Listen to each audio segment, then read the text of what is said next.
네, 말씀 보겠습니다. 요한복음 1장 19절에서 34절까지 말씀입니다.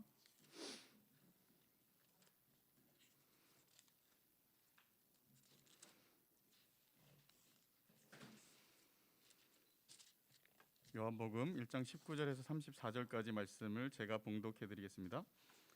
유대인들이 예루살렘에서 제사장들과 레위인들을 요한에게 보내어 내가 누구냐 물을 때에 요한의 증언은 이러하니라. 요한이 드러내어 말하고 숨기지 아니하니 드러내어 하는 말이 나는 그리스도가 아니라 한데, 또 묻되 그러면 누구냐? 내가 엘리야냐? 이르되 나는 아니라. 또 묻되 내가 그 선지자냐? 대답하되 아니라. 또 말하되 누구냐? 우리를 보낸 이들에게 대답하라. 너는 내게 대하여 무엇이라 하느냐? 이르되 나는 선지자 이사야의 말과 같이 주의 길을 곧게 하라고 광야에서 외치는 자의 소리로라 하니라. 그들은 바리새인들이 보낸 자라. 또 물어 이르되 내가 만일 그리스도도 아니요 엘리야도 아니요 그 선지자도 아닐진데 어찌하여 세례를 베푸느냐?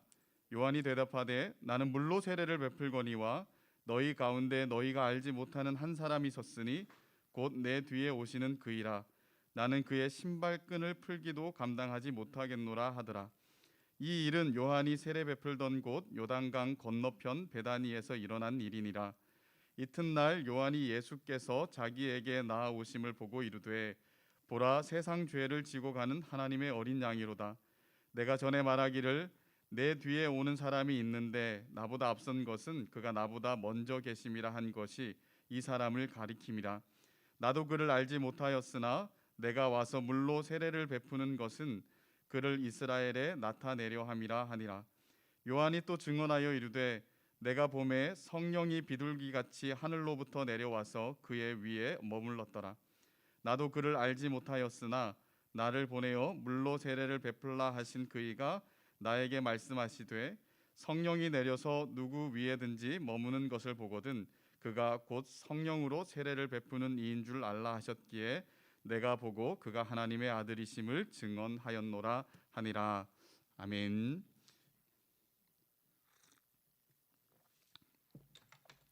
네, 지난주에 우리는 요한복음 서론을 살펴봤는데요. 그 서론에서 세례 요한의 증언이 아주 간단하게 담겨 있었습니다. 요한은 참 빛이 아니었고 참 빛을 증거하러 온 자이고 그 참 빛을 증거함으로 말미암아서 모든 사람들이 요한의 말로 인하여 믿게 하기 위해 보냄을 받은 사람이다라고 요한에 대해서 증거를 하고 있고요. 그리고 요한이 증거했던 내용은 내 뒤에 오시는 이가 계신데 그가 나보다 앞선 것은 나보다 먼저 계십니다. 나보다 뒤늦게 오는 진짜 메시아 참빛은 선제하시는 하나님이다라는 이야기를 했던 것이죠. 그리고 이 세례 요한이 했던 제대로 된 증언들을 오늘 본문에서 조금 더 상세하게 다루는 것을 볼 수가 있습니다. 자, 본문 19절을 보면 유대인들이 예루살렘에서 제사장들과 레위인들을 요한에게 보내서 그의 정체가 무엇인지 조사해 오라고 이제 시켰습니다. 24절에서는 이 유대인들을 바리새인들이라 이렇게 밝히고 있습니다. 그리고 이 보냄 받은 사람들은 뭐 다른 것 하지 않고 그냥 단도직입적으로 너 누구냐라고 이렇게 물어봤어요. 그죠? 그랬더니 요한이 숨기지 않고 드러내어 하는 말이 나는 그리스도가 아니다라고 이렇게 답변했습니다. 자, 너는 누구냐? 나는 그리스도가 아니다. 이 질문과 답변 사이에는 되게 많은 이야기들이 좀 함축되어 있는 것 같아요. 그죠? 당시 이 세례 요한을 따르는 수많은 사람들이 있었습니다. 그래서 그 많은 사람들은 이 세례 요한은 뭔가 하나님께서 보낸 자다, 아마 선지자 중에 한 사람이거나 그보다 더 이상의 인물일 수도 있다라는 어떤 대대적이면서도 암묵적인 어떤 인식이 있었을 거라고 보여요. 그렇죠? 그러나 이 예루살렘에서 공식적으로 종교 당국에서는 세운 적이 없는 사람이었기 때문에 도대체 요한이 누구일까? 요한의 정체가 무엇인지 밝히는 것이 이들에게 필요했을 뿐만 아니라 도대체 세례를 무슨 권위로 주고 있는가? 이것을 파악해야 되는 상황이 있었던 거죠. 그래서 사람들을 보냈는데 너는 누구냐라고 이렇게 물었던 거예요. 이 요한은 이들의 질문의 의도와는 상관없이 이들이 너는 누구냐라고 물었는데 답변을 어떻게 하냐면 나는 그리스도가 아니다라고 이렇게 말했단 말이에요. 왜 갑자기 이런 이야기를 했을까요? 너는 누구냐 그러면 나는 하면서 뭔가 다르게 말할 수도 있는데 부정적으로 자기를 먼저 설명하는 거예요. 나는 그리스도가 아니다.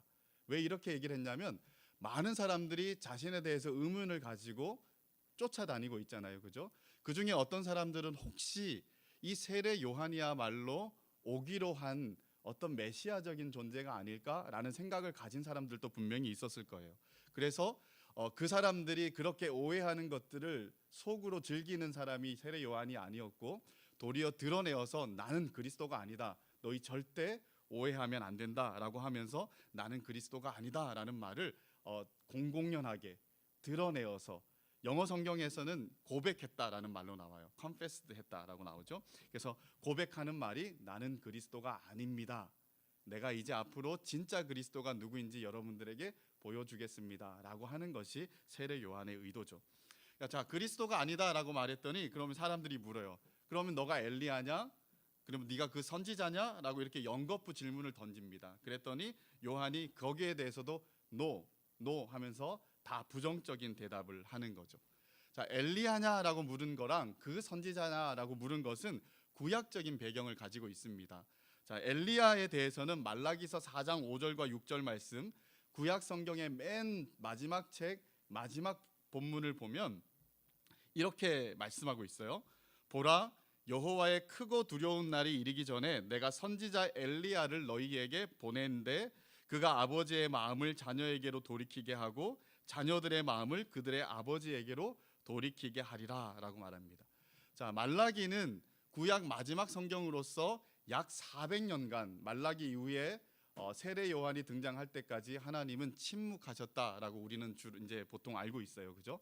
그래서 그 침묵하시기 직전에 마지막 말씀이 뭐였냐면 내가 엘리야를 보내는데 그 엘리야가 사람들의 마음을 준비하게 될 것이다라고 이렇게 말했단 말이에요. 그래서 그 엘리야를 이 유대인들은 학수고대하고 기다리고 있었던 거예요. 그래서 그러면 오기로 한 엘리야가 너가 맞느냐라고 이렇게 물었더니 요한은 아니다라고 답변했어요. 근데 마태복음 17장 10절 이하를 보면 재밌는 구절이 나옵니다. 제자들이 이렇게 가르쳐 이제 예수님한테 물어봅니다. 예수님, 어찌하여 서기관들이 엘리야가 먼저 와야 한다고 말합니까? 라고 이렇게 물어요. 그랬더니 예수님께서 그 말씀을 듣고 엘리야가 먼저 와야 된다라는 이야기와 엘리야가 이미 왔으나 사람들이 그를 받지 않았다라는 식의 이야기를 하죠. 그리고 그 엘리야를 누구를 지칭하냐면 세례 요한을 지칭했단 말이에요. 그런데 예수님은 세례 요한이 바로 엘리야다라고 이렇게 얘기를 했는데 세례 요한 자신은 나는 엘리야가 아닙니다라고 이렇게 얘기를 한 거예요. 그래서 이 안에는 어떤 함의가 있냐면 엘리야라는 사람이 다시 오는 거에 대한 이야기가 아니라 아마 엘리야 같은 선지자가 오기로 했는데 이 엘리야 같은 선지자를 유대인들은 약간 착오를 하고 있었던 것 같아요. 하나님의 길을 예비하는 사람으로 온다라고 말했는데 아마 메시아적인 존재로 오는 엘리야에 대한 생각을 했기 때문에 이 요한은 나는 메시아가 아닙니다라는 차원에서 얘기를 하는 거예요. 나는 그리스도가 아닙니다. 엘리야가 아닙니다라는 것도 역시 나는 메시아가 아닙니다라고 말하는 거라고 볼 수가 있는 거죠. 그리고 또 마지막에 물었던 거는 너가 그 선지자냐라고 이렇게 물어요. 그 선지자도 사실 구약적인 배경을 가지고 있습니다. 신명기서 18장으로 이렇게 가면 18장 15절에서 18절에 하나님이 내가 모세와 같은 선지자를 한 명 세우게 될 거다라고 이렇게 말씀했던 때가 있습니다.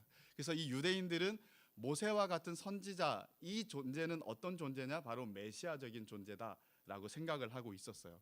그래서 성경에서도 a prophet이라고 쓰지 않고 the prophet이라고 써요. 그러니까 그 선지자라고 이렇게 말하는 거죠. 그래서 이 한 명의 선지자를 말하는 것이 아니라 하나님이 보내실 바로 그 메시아적인 선지자 그 사람이 혹시 너냐라고 말했더니 이 세례 요한이 그 선지자도 나는 아니다라고 말하는 거예요. 자, 세 번의 질문이었죠. 너는 누구냐? 나는 그리스도가 아니다. 엘리야도 아니다. 그리고 그 선지자도 아니다. 노라고 이렇게 답을 한 거예요. 그랬더니 야, 너는 이것도 아니고 저것도 아니고 이것도 아니라 그러면 그럼 너는 너에 대해서 무엇이라고 설명할 수 있느냐라고 이렇게 물어요. 자, 이거는 어떤 면에서는 너는 너 자신에 대해서 그러면 어떻게 이해를 하고 어떻게 소개를 하느냐라고 말했는데 23절에 이제 요한이 이렇게 말하죠. 나는 주의 길을 곧게 하라고 광야에서 외치는 자의 소리다라고 얘기를 해요. 나는 소리다라고 자신을 설명을 하는 거예요. 자, 이 말씀도 역시 구약의 배경이 있습니다. 이사야서 40장 3절 말씀을 보면 외치는 자의 소리여 이르되 너희는 광야에서 여호와의 길을 예비하라 사막에서 우리 하나님의 대로를 평탄하게 하라라고 하셨던 말씀을 받아서 나는 그와 같이 광야에서 외치는 자의 소리입니다라고 자기를 소개를 하는 겁니다. 재미있는 게 있어요. 이 신학자들이 이사야서를 주로 뭐라고 부르냐면 구약의 복음서라고 이렇게 불러요. 이사야서가 몇 장으로 구성되어져 있는지 혹시 아십니까? 66장으로 구성되어 있어요. 66권이 성경이잖아요. 그죠? 자, 39권이 구약 성경이고 27권이 신약 성경이에요. 이사야서를 딱 반으로 나눠서 39와 27로 나누면 어떤 일이 벌어지냐면 39장까지는 거의 대부분 이 심판의 메시지가 나와요. 물론 메시아에 대한 이야기가 나오지만 거의 주류가 심판에 대한 메시지인데 40장을 딱 열면 메시지가 바뀌어요. 40장 1절을 보면 너희 하나님이 이르시되 너희는 위로하라 내 백성을 위로하라 라고 이렇게 시작하면서 예수 그리스도를 통한 하나님의 구원에 대한 이 풍성한 약속들을 펼쳐내는 것이 이사야서 40장 이후의 말씀이라고 볼 수가 있습니다. 그리고 이 40장 1절을 탁 펼친 후에 그 3절에 가면 나오는 이야기가 뭐냐면 외치는 자의 소리여라고 이렇게 나오게 되는 거예요. 자, 요한은 자기의 사명을 분명하게 인식했어요. 그리고 자기 인식, 자기가 누구인지도 엄청나게 잘 인식하고 있었죠. 자기 존재와 자기 사명에 대한 인식을 구약 성경 안에서 이해를 한 거예요. 내가 보냄 받았는데 내가 왜 보냄 받았는지까지도 다 알고 있었던 사람, 그게 바로 이사야였다, 이 세례 요한이었다라고 이렇게 볼 수가 있는 거죠. 그리고 자기는 메시아가 아니다. 나는 메시아의 길을 준비하는 그냥 광야에서 외치는 그냥 소리에 불과한 사람이다라고 이렇게 말하는 겁니다. 그래서 영어 성경은 보면 너는 누구냐, who are you? 라고 물었더니 I am the voice라고 이렇게 얘기를 하는 거예요. I am the voice, one crying이라고 이렇게 얘기를 하는 거죠. 자, 요 구절과 예수님의 말씀을 한번 병행해 보면 또 재미있는 지점이 있습니다. 예수님께서 40일 광야에서 금식을 하신 후에 시험을 받고 이제 메시아적인 사역을 이제 본격적으로 시작을 하는데 그 첫 시작이 뭐였냐면 이 나사렛의 회당에 들어가요.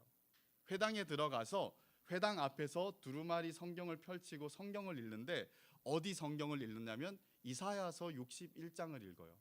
은혜의 해에 대한 이야기와 저는 자와 눈먼 자들이 어떻게 되는지에 대한 이야기를 예수님이 읽으신 후에 예수님이 뭐라고 말씀하냐면 오늘 이 말씀이 너희 귀에 응하였느니라 라고 이렇게 말씀해요. 응하였다라는 말을 영어 성경에 보면 성취되었다라는 말로 이렇게 번역한 것을 볼 수가 있습니다. 자, 예수님이 뭐라 그랬냐면 성경을 읽으시고 나서 자, 이 메시아에 대한 이야기가 오늘 너희 눈에 너희 귀에 응했다. 즉 너희 앞에 서서 너희에게 육성으로 들려주는 내가 바로 오기로 약속한 메시아다라고 이렇게 말한 거예요. 재밌죠? 이사야의 말씀을 가지고 요한은 자기를 소개할 때 나는 소리입니다라고 말했고 예수님은 이사야서의 말씀을 가지고 내가 바로 메시아다라고 이렇게 말씀한 거예요. 이 두 분의 자기 인식이 구약 성경에서 이제 기초에서 확실하게 이제 자기를 인식하는 모습들을 보여준 거죠. 자, 이런 면에서 세례 요한이 얼마나 자기에게 솔직한 사람이었는지를 우리가 좀 생각해 볼 수가 있어요. 나는 얘기를 안 했어요. 내가 메시아라고 주장한 게 아닌데 막 사람들이 혹시 오기로 한 메시아가 아니야? 라고 하는 거를 은근히 즐길 수도 있어요. 내가 되게 뭔가 된 사람처럼 내가 아주 썸띵인 사람처럼 생각할 수도 있는데 그런데 그렇게 얘기하는 사람들의 그 말을 듣고 모든 사람들의 듣는 귀에다가 뭐라고 하냐면 공공연하게 숨기지 않고 나는 아닙니다. 나는 nothing입니다. 나는 그리스도도 오기로 약속된 메시아도 아닙니다. 나는 그저 광야에서 메시아의 길을 준비하는 외치는 자의 소리일 뿐입니다. 라고 자기를 소개하고 있다라는 거예요.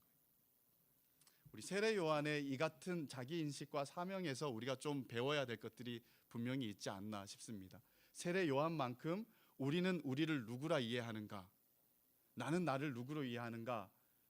우리가 이 지점에 우리가 좀 머물러야 돼요. 그죠? 그리고 또 하나는 하나님은 나를 왜 보내셨는가? 나를 왜 믿게 하시고 예수를 고백하고 주로 인정하면서 이 믿음의 길에 서서 이 땅에서 믿음으로 살게 하셨을까? 나를 왜 여기에 보내셨을까? 이 두 가지에 대한 자기 인식이 있을 때 우리는 하나님이 기뻐하시는 삶들을 살아낼 수 있는 가능성과 길이 열리게 된다라고 보는 거예요. 자기 인식이 뚜렷하지 않고 자기 사명이 흐리멍텅하다 그러면 우리는 제대로 하나님이 기뻐하시는 방식대로 살아낼 수가 없는 거죠. 오늘 여러분들이 이런 고민들을 지체들하고 같이 많이 했으면 좋겠습니다. 나는 누군가? 그리고 나는 무엇을 위해 이 땅에 보냄을 받았는가? 그리고 함께 나누면서 좀 기도의 제목들을 같이 찾고 서로 격려하고 기도하는 그런 시간들이 꼭 되었으면 좋겠습니다. 자, 그의 정체에 대한 일련의 논쟁이 끝난 후에 이제 예루살렘에서 보냄 받은 사람들이 이제 그러면 두 번째 질문이 하나 더 있다라고 이제 얘기를 하는 거예요.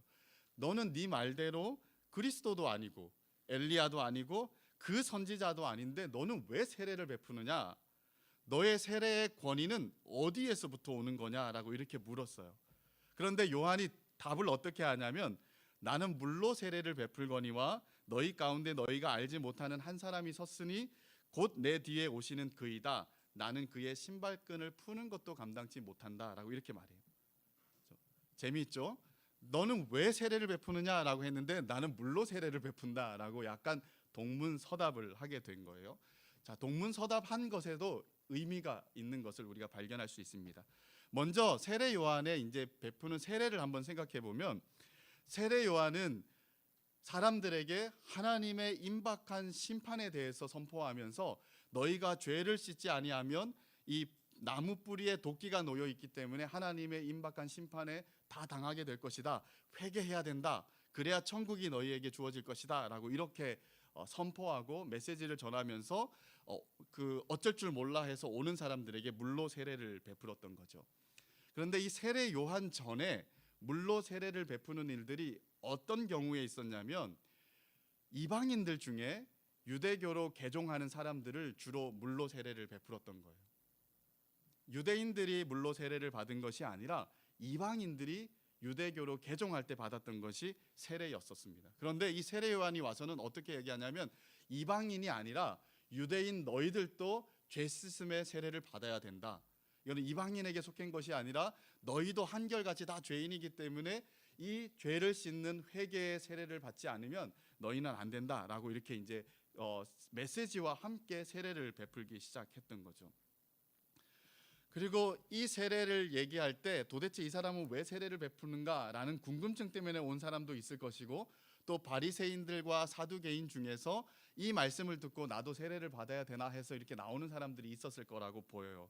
그런데 이런 바리새인들과 사두개인들이 세례를 베푸는데 나올 때 이 세례 요한이 뭐라고 말하냐면 이 독사의 자식들아 누가 너희를 가르쳐 임박한 진노를 피하라 하더냐 회개에 합당한 열매를 맺어야 된다.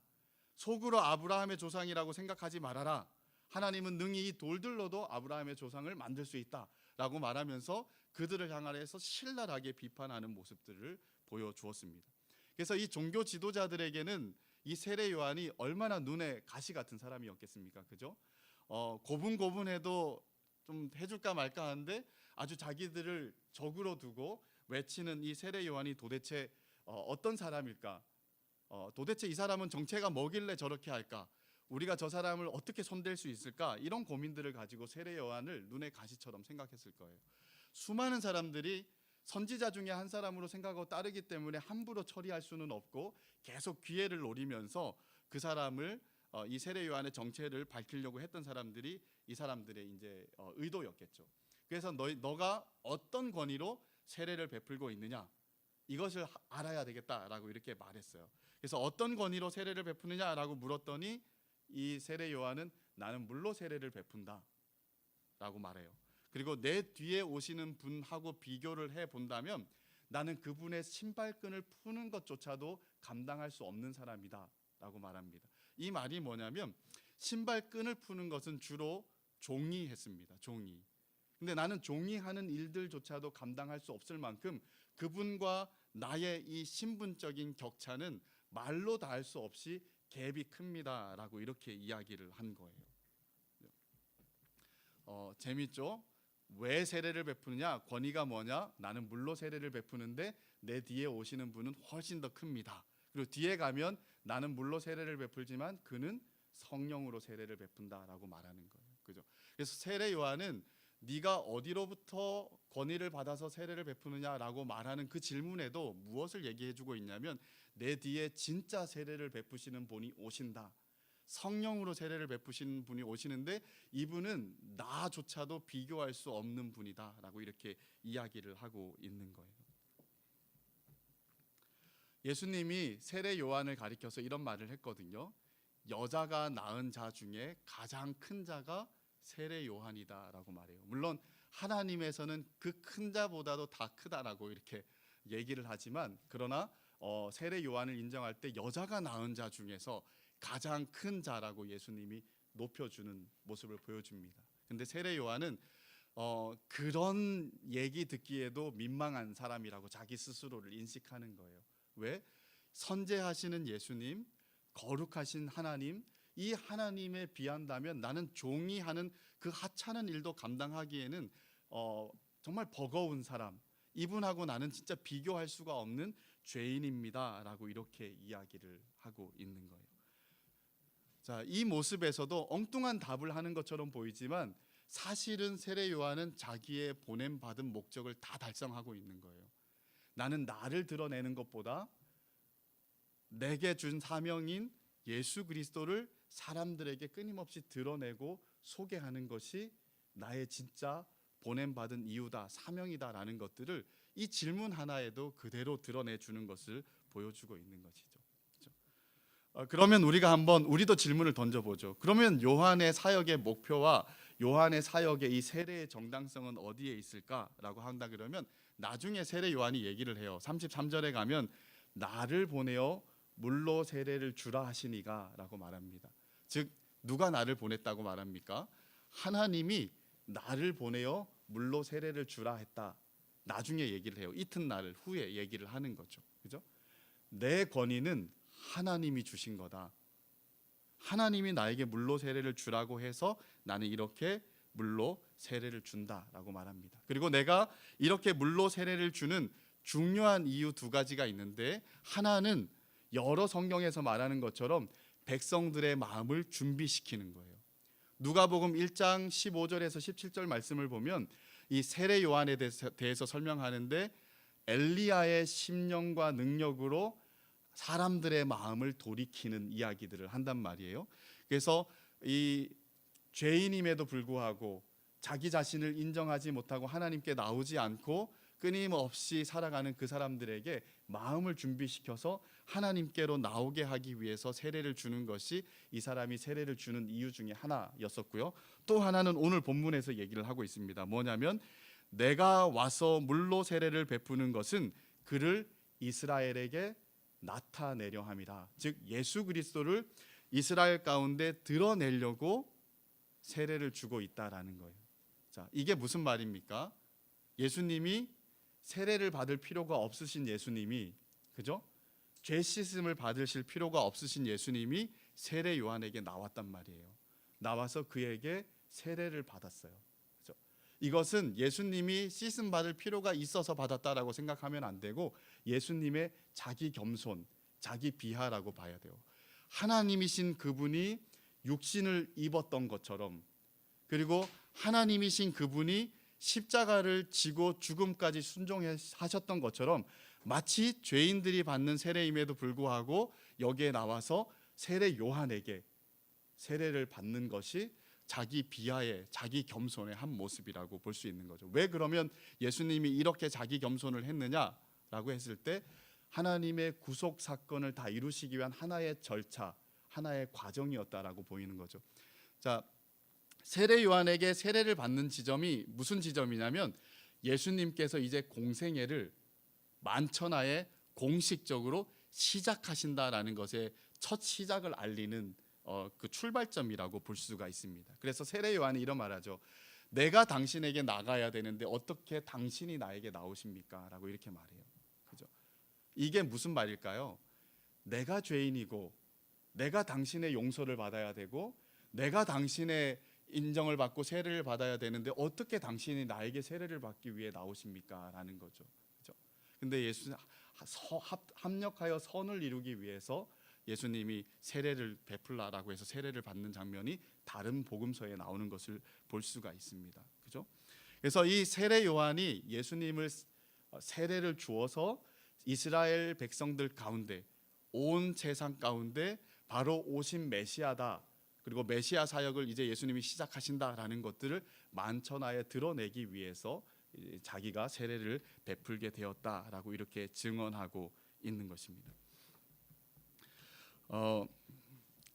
우리가 세례 요한에 대해서 조금만 더 읽어보면 많은 것을 또 발견할 수 있는데요. 세례 요한은 자기가 고백했던 것처럼 예수님은 흥해야 되고 나는 쇠해야 된다라는 말처럼 그렇게 쇠하고 그 제자들도 많이 떠나고 예수님을 따르는 사람들도 있고 결국은 감옥에 잡혀 있다가 참수되어서 목이 잘려서 그렇게 순교한 사람이 바로 세례 요한이죠. 그죠? 그는 그의 사명을 다하고 주님의 부르심을 받았던 사람입니다. 그는 이 땅에서 어떤 부귀영화도 구하지 아니하고 오직 광야에 외치는 자의 소리에 어울리는 그런 삶을 살았던 사람이 바로 세례 요한이었던 거죠. 그래서 그는 어디에서 그의 사명을 다했냐면 바로 예수 그리스도를 이 세상 가운데 소개함으로 인하여서 어떻게 보면 그의 사명을 다한 거라고 이렇게 볼 수가 있는 거죠. 물론 뒤에 보면 세례 요한이 제자들을 시켜서 이런 이야기를 해요. 예수님이 오시기로 하신 분이 맞나 싶어서 제자를 보내요. 그래서 혹시 오시기로 하신 분이 당신이 맞습니까?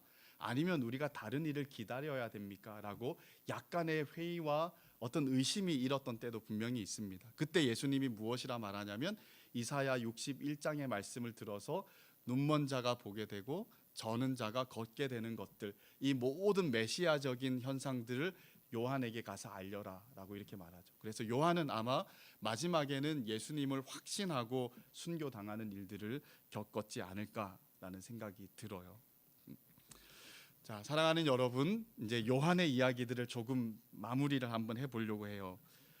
세례 요한은 우리에게 또 많은 사람들에게 모든 사람이 너는 정말 특별한 사람 같아, 하나님이 보낸 사람 같아, 너는 정말 메시아적인 인물처럼 보여라고 이렇게 얘기를 할 때 메시아가 올 텐데 나는 그의 신들매도 감당할 수 없는 그런 사람이야 라고 이렇게 표현을 했어요.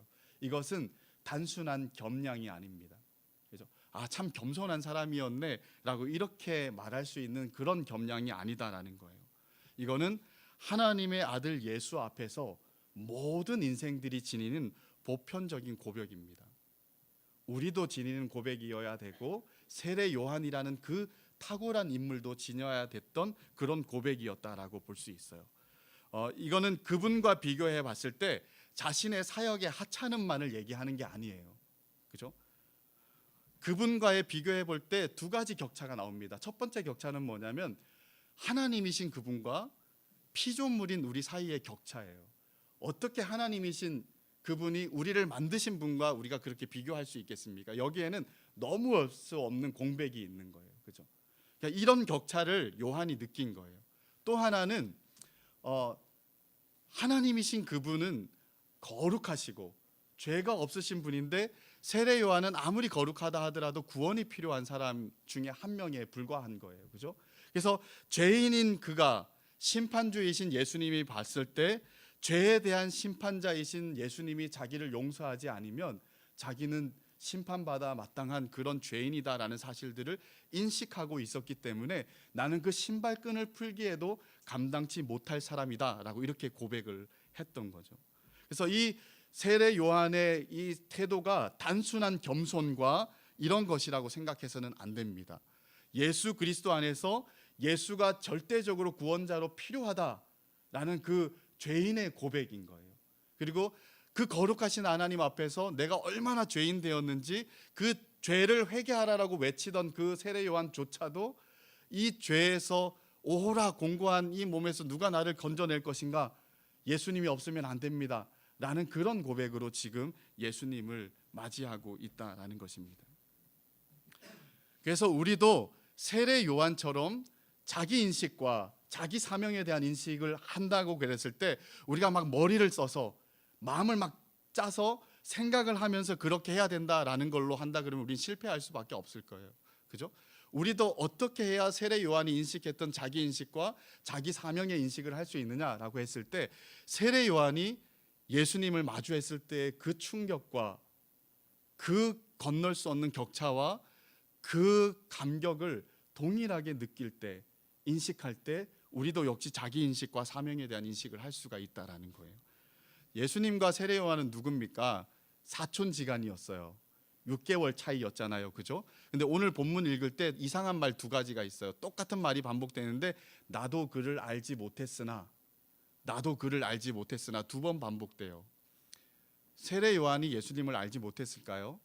아닐 거예요. 세례 요한은 예수님을 알고 있었어요. 어떻게? 내 사촌 동생으로. 어렸을 때 싸웠을지도 몰라요. 네가 나보다 6개월 늦으니까 나한테 형이라 그래. 싫어. 뭐 이렇게 싸웠을지도 몰라요. 이건 희화한 거예요. 알고 있었어요. 알고 있었는데 뭘 몰랐냐면 예수님이 메시아다라는 사실들을 몰랐던 거예요. 예수님이 나아오시는데 나를 물로 세례를 주라 보내셨던 분이 말씀하시기를 성령이 비둘기같이 임하는 그분이 하나님의 아들이요 성령으로 세례를 베푸는 자요 하나님이다라는 사실들을 말해줬는데 예수님이 나오고 있는데 나의 사촌 동생이 나오고 있는데 그 예수님 머리 위에 성령이 비둘기같이 임하는 것을 보고 그제서야 예수님이 오시기로 하신 메시아다라는 사실들을 알았다라고 이렇게 이야기를 하고 있는 거예요. 여기에는 단순히 희열과 감탄이 아니라 아까 말했던 것처럼 죄인됨의 고백, 피조물됨의 고백, 이 건널 수 없는 격차를 가지고 하나님을 인식하고 고백하고 있는 것이 있다라는 거예요. 사랑하는 여러분, 우리가 지금 이 요한복음을 통하여서 목적하는 게 있어요.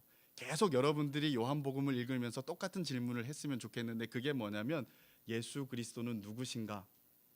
예수 그리스도는 무슨 일을 하셨는가? 그것이 나와 무슨 상관이 있는가? 예수님이 나와 무슨 상관이 있고 그가 하신 일이 나와 무슨 상관이 있는가? 이거를 계속해서 질문을 해보시기 바랍니다. 어떤 분은 이렇게 생각할 수 있어요. 똑같은 얘기를 우리가 4개월 동안 하네. 이렇게 생각할 수도 있어요. 지겨울 수도 있어요. 그런데 절대 지겨운 일이 아니에요. 이거는 너무너무 중요한 일이에요. 그죠? 머리로 생각한다 그러면 이 문장과 저 문장 그 비슷비슷할 것 같은데, 그죠? 그냥 계속 같은 말을 하는 것처럼 보이지만 만약에 같은 말을 하는 것이 아니라 그렇게 고백하는 하나님, 그 예수님이 살아 역사하시는데 이 세례 요한이 예수님을 마주하는 것처럼 그 예수님을 우리가 마주하고 인격적으로 경험한다 그러면 그 죽어 있는 것 같은 문자가 다르게 느껴질 거예요. 그 문자 속에서 살아 역사하시는 하나님의 인격을 마주하면서 우리의 그 개념들이 결국은 진짜 살아서 이 역동성, 생명력 있는 신앙으로 바뀌는 그 지점들이 우리에게 올 거예요. 그래서 여러분들 이 본문을 읽으면서 끊임없이 질문을 하셔야 됩니다. 나는 예수를 어떻게 알고 있는가? 다 알고 있다라고 생각하지 마십시오. 내 머리에 그려지는 수많은 생각들, 이미 배워왔던 것들을 가지고 나는 예수님을 안다라고 그렇게 생각하지 마시고 그 예수님을 더 묵상하면서 들어갈 수 있는 만큼 들어가십시오. 그리고 잘 안 된다 싶을 때는 기도하십시오. 하나님, 나의 마음 눈을 밝혀주셔서 예수 그리스도가 누구신지, 그리스도가 얼마나 영광스러운 분이신지, 그가 무슨 일을 하셨는지, 그분과 내가 무슨 상관이 있고 그가 하신 일이 나에게 어떤 연관이 있는지 나로 하여금 다 알고 발견하고 깨닫고 그리고 그 속에서 누릴 수 있도록 나를 도와주십시오라고 기도하면서 들어갈 때 우리의 신앙의 문들이 열리는 역사들이 일어나지 않을까 싶습니다. 그래서 이 요한복음을 읽는 동안 우리 좀 욕심을 가지십시오. 거룩한 욕심을 가지고 정말 예수님을 열어서 보고자 하는 그런 열망을 가지고 그게 해결이 안 되면 너무 쉽게 포기하지 마시고 다음에 하지 마십시오.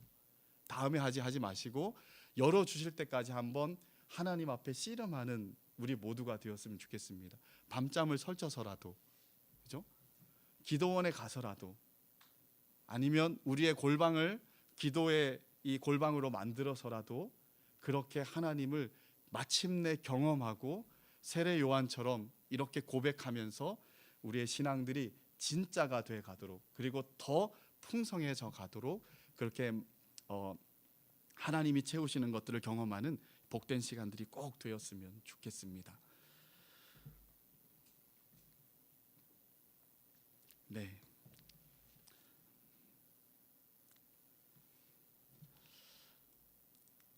한 가지는 숙제로 던지고 마치겠습니다. 한 대지가 더 남았는데, 세례 요한이 이제 이 예수님을 어떻게 소개하죠? 하나님의 어린 양이라고 이렇게 소개를 합니다. 그죠? 하나님의 어린 양. 보라, 세상 죄를 지고 가는 하나님의 어린 양이다라고 이렇게 소개해요. 이렇게 위대하신 예수님, 내가 겸양을 떠는 것이 아니라 저절로 겸손해질 수밖에 없게 만드는 이 예수님이 어떤 분이냐 소개할 때 세상 죄를 지고 가시는 하나님의 어린 양이라고 이렇게 소개를 해요. 그죠? 왜 그렇게 소개합니까? 예수님이 그렇게 하지 않으면 우리는 구원받을 수 없는 존재이기 때문에 예수님이 바로 이 일을 위해 오셨다라고 얘기를 하면서 세상 죄를 지고 가는 어린 양, 하나님의 어린 양으로서 예수님을 세상 가운데 소개를 해주고 있는 것이죠. 그죠? 그래서 이 요한복음은 사실 이 시점, 예수님이 하나님의 어린 양이다라고 소개된 시점부터 예수님의 십자가를 보면서 계속해서 진행돼 가는 거예요. 우리가 지난주에 지지난주에 그 가나 혼인 잔치를 살펴봤잖아요. 그죠? 그 혼인 잔치의 이야기도 뭐였습니까? 물을 포도주로 만드는 이야기. 즉 예수 그리스도의 몸을 찢고 피를 흘려서 생명이 쫑난 인생들에게 생명을 풍성하게 주시는 이야기가 바로 이 요한의 예수님의 이야기다라고 말했던 것처럼, 그걸 어떤 방식으로 주느냐? 어린 양이 되셔서 희생하심으로, 대속의 죽음으로 그렇게 주신다라는 것들을 계속해서 펼쳐내는 것이 요한복음의 이야기입니다. 그래서 예수님이 무슨 일을 하셨냐라고 했을 때 결국은 십자가겠죠. 그죠? 그래서 십자가의 함의를 우리가 끊임없이 풍성하게 생각하고 거기에 대속의 죽음에 대한 이해를 가질 때 예수님이 하신 일들이 보이고 그 속에 예수님의 마음이 보이고 그것을 통해서 주시는 예수님의 말로 다할 수 없는 은혜의 풍성함이 누려질 수 있게 되는 것이겠죠. 그래서 하나님의 어린 양이다라고 소개한 것의 그 함의들을 여러분들이 좀 많이 묵상하고 오늘 좀 목장 안에서 좀 많이 나눌 수 있는 그런 시간들이 되었으면 좋겠습니다. 자, 말씀 맺습니다. 요한복음은 예수님을 보여주는 책이에요. 그죠? 그래서 여러분들 질문하셔야 돼요. 모든 본문을 볼 때 좀 어렵다라는 얘기를 많이 들었는데 제가 여러분들을 질타하는 얘기는 아니에요. 어려워요. 질문도 이상해요. 번역체가 이상해요. 근데 내가 번역을 한다 하더라도 그보다 더 잘할 수 없을 거예요. 아무튼 한계는 있어요. 한계는 있는데, 그런데 우리가 어렵다라고 하는 것은 이런 이야기일 수 있어요. 말씀을 조금 더 안 보기 때문에 그럴 수도 있어요. 말씀을 조금만 더 보고 조금 더 생각하면 풀어지는 게 있을 수 있어요. 그죠? 우리가 말씀을 볼 때 이런 질문들을 더 쉽게 좋게 생각할 수 있어요. 레위인과 제사장들을 보낸 사람은 누구인가? 바리새인. 이렇게 하면 말씀이 너무 쉽게 다가오는 거죠. 그죠? 그런데 왜 보냈는가라고 하면 어려워져요. 왜 이게 어려워집니까? 생각을 해야 되거든요. 그죠? 문맥을 보고 앞뒤를 생각해보고 여러 번 읽고 생각을 해야 이런 일이 있었겠구나. 때로는 필요하다면 참고를 해봐야 뭔가 조금 더 뚜렷하게 나오는 게 있으니까 그래서 어렵게 생각될 수도 있어요. 여러분들에게 뭐 사전도 찾고 이러라는 얘기는 아니에요. 그걸 원한다면 했으면 좋겠지만 그러지 않아도 본문을 한 번, 두 번, 10번 계속 읽으면서 묵상하면서 본문 자체를 여러분들이 충분하게 이해를 했으면 좋겠어요. 그리고 그러면서 예수 그리스도가 누구시고 무슨 일을 하셨고 나와 무슨 상관이 있는지 이 질문들을 가지고 여러분들이 계속해서 해답을 꼭 찾아갔으면 좋겠습니다. 그래서 제가 어렵다라고 말하는 분들의 말을 다 무시하는 건 아니고, 그런 이야기 중에 우리의 많은 포션은 어떤 얘기냐면 말씀 앞에 조금 더 머물면 해결될 일들이다라고 생각이 들어요. 그러니까 여러분들이 한번 그렇게 해보십시오. 시간을 내셔서 말씀을 조금 더 끈질기게, 생명의 말씀이 여기 있는데 우리가 어디로 가겠습니까? 요한복음 6장에서 베드로가 예수님에게 하신 말씀이거든요. 그런 고백을 가지고 생명의 말씀을 좀 붙잡고 끈질기게 좀 파헤쳤으면 좋겠습니다. 삽질을 하는데 한 3m만 더 내려가면 금이 나오는데, 한 3m만 더, 몇 번만 더 하면 금이 나오는데, 그거 하기 싫어서 놓으면 보화를 캐낼 수가 없는 그런 차원으로 여러분들이 좀 생각하시고, 한번 더 깊게 하다가 그래도 안 된다 그러면 그때는 어떻게 해야 될까요? 저를 활용하십시오. 그죠? 그리고 우리 마을 목자님들을 활용하십시오. 그죠? 누구든지 활용하면서 그렇게 함께 나누면 말씀 안에 있는 보고들을 우리 스스로가 캐내어 누릴 수 있는 일들이 분명히 열릴 거라고 생각이 됩니다. 우리 같이 한번 찬양할까요? 민족의 가슴마다 피 묻은 그리스도를 심어 이 땅에 푸르고 푸른 그리스도의 계절이 오게 하소서. 갑자기 뜬금없이 이 찬양은 뭔가 이 흐름이 중요한데, 사실은 이 찬양 말고 다른 걸 같이 하고 싶었는데 잘 몰라서 다음번에 하기로 했습니다. 세례 요한이 가지고 있는 자기 인식과 자기 사명을 우리가 좀 생각해 본다면, 우리도 하는 일은 다르지만 결국은 본질은 똑같을 수 있어요. 그죠? 하나님을 풍성하게 경험하고 외치는 자의 소리로 이 땅 가운데 그리스도를 어떻게 소개하고 그들이 그리스도 때문에 우리처럼 복을 받게 만들 것인가, 이것이 어떻게 보면 우리에게 주신 본질적인 사명인 거겠죠. 그죠? 여전히 그리스도를 알지 못하는 우리의 주변의 사람들, 그리고 우리 쪽방촌에 우리 지체들이 이번 주에 갔다 왔는데 대단히 충격을 많이 받은 것 같아요. 근데 그 쪽방촌에 있는 많은 분들, 우리의 여러 가지 도움이 다 필요하지만 그럼에도 불구하고 영혼의 구원이 늘 우선이다. 거지 나사로처럼 그렇게 헌대를 했던 그 낭패의 삶이었지만 아브라함의 품에 있게 되는 그 영혼의 구원이 그들에게 가장 절실하게 필요한 것이다 라는 것들을 우리가 좀 기억하면서, 나를 이 땅에 보내신 이유가 뭘까? 나는 어떻게 외치는 자의 소리로 소리를 지르면서 살아가야 될까? 우리가 좀 마음에 좀 다지면서 이 찬양하고 같이 한번 기도했으면 좋겠습니다. 찬양하겠습니다.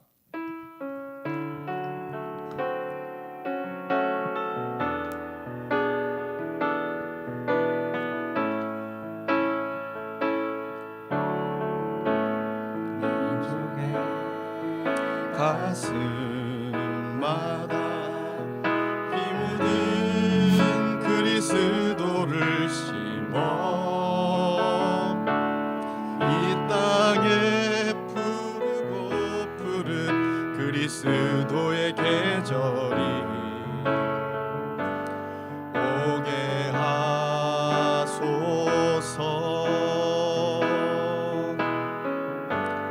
오게 하나님의 나라가, 이 땅에 하나님의 나라가 이루어지게 하옵소서. 모든 사람의 마음과 교회와 가정에도 하나님 나라가 임하게 하여 주소서. 주의 청년들이 예수의 꿈을 꾸고 인류 구원의 환상을 보게 하소서. 한 손에 복음 들고 한 손에 사랑을 들고 온 땅 구석구석 누비는 나라 되게 하소서. 민족의 가슴마다 피 묻은 그리스도를 심어 민족의 가슴마다 피 묻은 그리스도를 심어 이 땅에 푸르고 푸른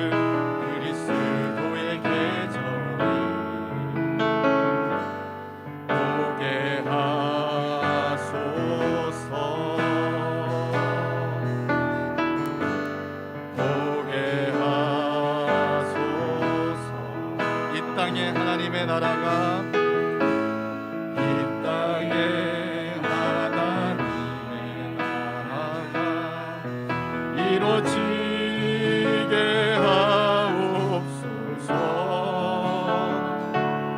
모든 사람의 마음과 교회와 가정에도 하나님 나라가 임하게 하여 주소서. 주의 청년들이 예수의 꿈을 꾸고 인류 구원의 환상을 보게 하소서. 한 손에 복음 들고 한 손에 사랑을 들고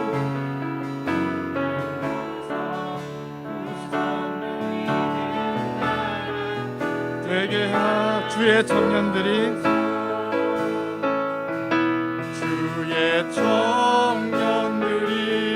예수의 꿈을 꾸고 인류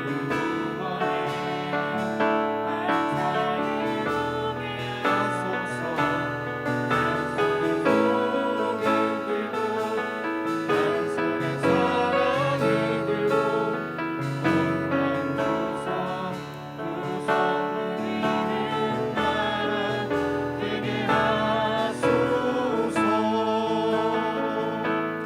아멘. 이 시간에 우리 같이 한번 기도하기를 원하는데요. 이번에 우리 쪽방촌 갔다 왔던 지체가 내 삶의 틀이 좀 깨지는 시간이었다라고 고백한 지체가 있었습니다. 우리가 우리 삶에 너무 많이 갇혀 있는 것이 아닌가라는 생각들을 하게 되었다라고 고백해 나눠줬는데요. 실제로 우리의 삶이 좀 그러지 않나라는 생각이 듭니다. 하나님께서 우리를 구원하시고 우리를 이 땅에 보내신 그 사명이 우리에게 분명히 있는데 우리의 삶의 틀을 깨고 그리스도의 십자가와 그리스도의 복음과 또한 우리의 유효한 것들을 함께 나누며 사람을 복되게 하는 일들이 정말 우리에게 주어진 사명 중에 하나인데, 근데 우리는 너무 우리의 사는 것들에 관심들이 거의 다 많지 않은가. 우리의 결혼, 우리의 직장, 우리의 어떤 삶의 현장에서의 갈등들, 이런 것들에 다 매여서 다른 어떤 것들이 들어오지 못하도록 좀 뭔가 폐쇄되어 있는 삶이 아닌가라는 생각들을 좀 하게 됩니다. 어떻게 보면 우리 자기에게 너무 도착되어져 있는 삶을 살아가고 있는 거겠죠. 예전에 이런 이야기들을 몇 번 했는데 좀 상처받고 마음이 좀 상한다라는 이야기들을 여러 번 들은 적이 있는데요. 너무 미안하기도 하지만 그러나 어떻게 보면 그게 우리들의 현재적인 모습이 아닐까라는 생각을 하게 됩니다. 그럼 이걸 어떻게 우리가 좀 극복하고 하나님이 진짜 기뻐하시는 삶의 자리까지 나아갈 수 있을까? 한 가지밖에 없는 것 같습니다. 그거는 오늘 요한이 경험한 것처럼 살아계신 예수 그리스도를 우리가 인격적으로 더 풍성하게 경험하고 그의 구원을 경험하고 거지 나사로보다 더 형편없는 우리들을 입히시고 구원하시고 우리를 살리시고 우리에게 삶을 열어주셨던 그 예수 그리스도의 은혜를 진짜 우리가 만끽할 때, 나를 구원하신 은혜에 감격하며 나를 왜 구원하셨을까? 하나님이 나에게 주신 사명과 뜻이 무엇일까? 우리가 여기에 대해서 주님께 묻기 시작할 때 우리의 사명의 자리도 열리게 되지 않을까 싶습니다. 오늘 요한이 자기 인식과 자기 사명을 확실하게 가지고 살아갔던 것처럼 우리도 주님에 대한 확실한 인식 그리고 고백, 믿음 가지고 또 우리의 사명에 대한 인식 가지고 우리의 삶의 지평들을 좀 넓히면서 우리 자신뿐만 아니라 이 민족과 또한 고통받는 많은 사람들에게 그리스도를 심고 그리스도를 증거할 수 있는 그런 좀 세상이 감당할 수 없는 믿음의 사람들, 하나님의 거룩한 백성들, 새벽 이슬과 같은 그런 귀한 청년들이 다 되었으면 좋겠습니다. 이 일들을 두고 우리 한번 자유롭게 각자의 기도 제목 가지고 한번 같이 기도하기를 원합니다. 기도하겠습니다.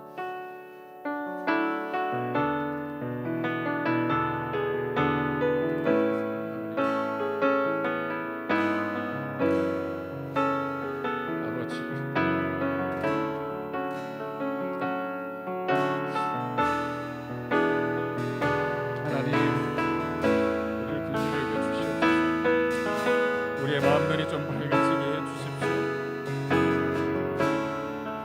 주님을 주님으로 바꾸어 주십시오.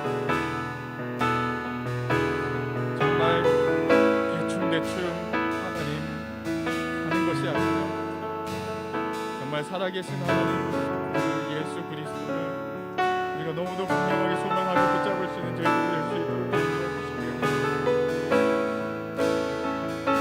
그래서 주님 앞에서 우리가 어떤 존재인지, 어떤 은혜와 구원을 받았는지 하나님 우리가 이것을 좀 되뇌이고 세워보는 저를 되게 해주시고, 그 구원의 은혜가 너무도 감격해서 실제로 누리는 우리의 그 구원이 너무도 감격적이어서 하나님 그것들을 가지고 어떻게 세상 가운데 하나님이 기뻐하시는 사명을 이루며 살아갈지까지 고민하며 가져가는 저희의 삶이 될 수 있도록 아버지, 혹시나 우리를 붙잡고 있고 메어두고 있고 우리를 얽어매고 있는 것들이 있다면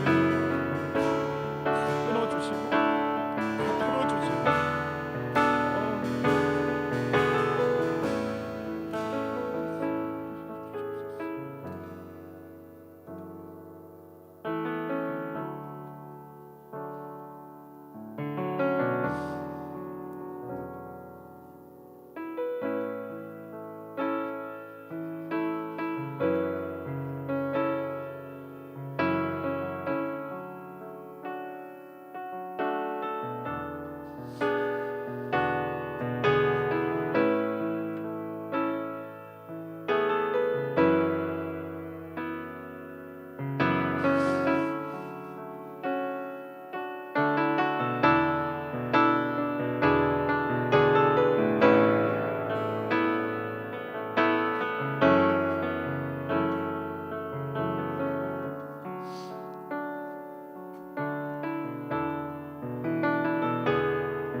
살아계신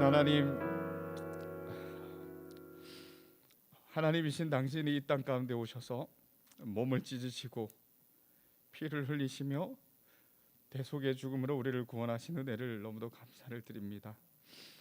하나님, 우리가 이 은혜를 감사드린다고 하면서도 이 은혜가 압도하지 못하는 삶의 수많은 영역들을 가지고 불평불만하며 정말 헤어나지 못하며 그렇게 지낼 때가 너무도 많습니다. 우리가 진정 이 하나님의 은혜를 아는 자가 맞는지 우리 스스로도 의문을 던질 때가 너무도 많음을 고백합니다.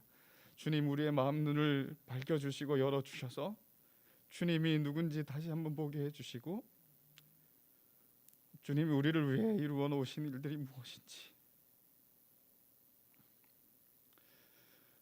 다시 한번 깊이 깨닫게 해주셔서 주님으로부터 오는 그 은혜가 얼마나 풍성하고 측량할 수 없는 것인지를 감격 속에 깨닫고 누릴 수 있는 저희들이 되게 하여 주시옵소서. 그리고 우리를 구원하신 하나님의 은혜와 더불어서 우리가 이 땅에서 무엇을 또 어떻게 살기를 원하시는지 주님께 물어가며 그렇게 요한처럼 광야에서 외치는 자의 소리로서 사명을 이루며 살아가는 저희들이 되게 해주십시오. 그리스도의 군사된 자들이 자기 생활에 얽매이지 아니하고 부르신 이를 위하여서 충성하고 헌신하는 것이 군사된 자의 도리라고 말씀하셨던 것처럼, 그렇게 구원하시고 부르신 주님의 합당한 백성으로서 또 합당한 청년으로서 이 땅과 이 시대를 어떻게 살아야 될까 주님께 질문할 때 주님 우리에게 길을 보여주시고 깨닫게 해주셔서 그렇게 세례 요한이 갔던 길처럼 하나님 앞에서 진실된 겸손함과 충성을 가지고 그렇게 외치는 자의 소리로서 우리의 삶을 주님께 드리고 사람들에게 하나님 우리의 삶을 할애할 수 있는 주께서 사랑하시는 새벽 이슬 같은 복되고 귀한 우리 청년 이부 지체들 다 되게 하여 주시옵소서. 모든 것을 예수님의 이름으로 기도드립니다. 아멘.